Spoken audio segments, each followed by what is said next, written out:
Saddam Hussein, a name that still echoes through time, wrapped in power, fear, war, politics, and oppression.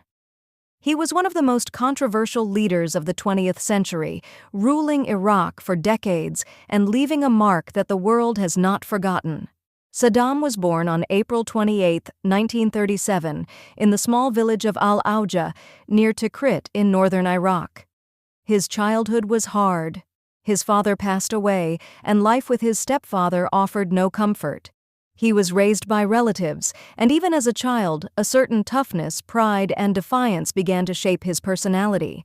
As a young man, he moved to Baghdad to study law, and it was there he joined the Ba'ath Party, a nationalist movement with dreams of Arab unity and strength. Through sharp intellect and ruthless ambition, Saddam quickly rose through its ranks. In 1968, the Ba'ath Party seized power. Saddam became vice president, but before long, he was the real force behind the government, and in 1979, he officially became president of Iraq. At first, his rule brought development, modern education, healthcare, and booming oil wealth, but soon, fear took root. Saddam crushed opposition with brutal force. His secret police, his prisons, his executions turned a nation of voices into a nation of silence. In 1980, he launched a devastating war against Iran. It lasted 8 long years. Millions died, economies collapsed, and Saddam's image as a military strongman deepened. Burdened by war debt, he made another fateful move. In 1990, he invaded Kuwait.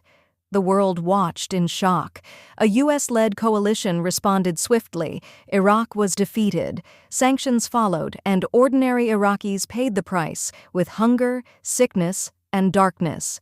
Yet Saddam remained in power, untouched, defiant. He styled himself as a hero of the Arab world, boldly speaking on Palestine, challenging the West, especially the United States.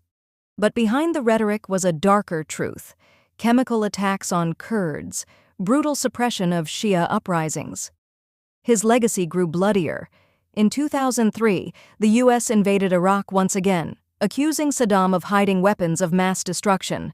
None were found, but his regime fell. He fled, hiding underground, until December 2003 when he was captured. After a lengthy trial, he was sentenced to death. On December 30, 2006, Saddam Hussein was hanged.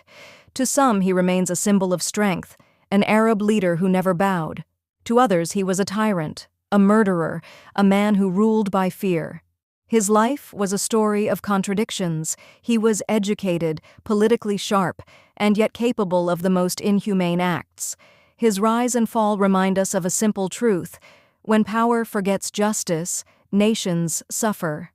A true leader listens, understands, and values life above control. Saddam's story is not just history, it's a warning for all the world.